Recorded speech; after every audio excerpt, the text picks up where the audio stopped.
घर से निकालस है, हम नाही जाइब आमा अपना ससुरवा है, हम नाही जाइब आमा अपना ससुरवा है, हम नाही जाइब आमा।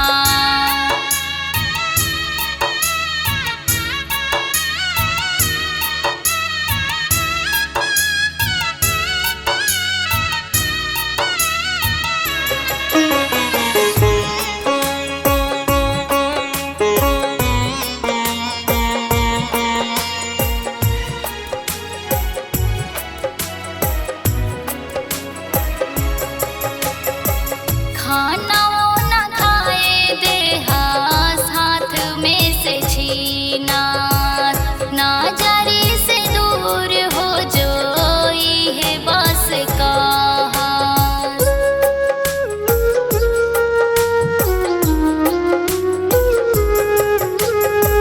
खाना न खाए देहा साथ में से छीना, ना जरी से दूर हो जोई है बस कहा। सोची सोची गिरे मोरा अखिया से लोर है, सोची सोची गिरे मोरा अखिया से लोर है, हम नाही जाइब आमा अपना ससुरवा है, हम नाही जाइब आमा अपना ससुरवा है, हम नाही जाइब आमा।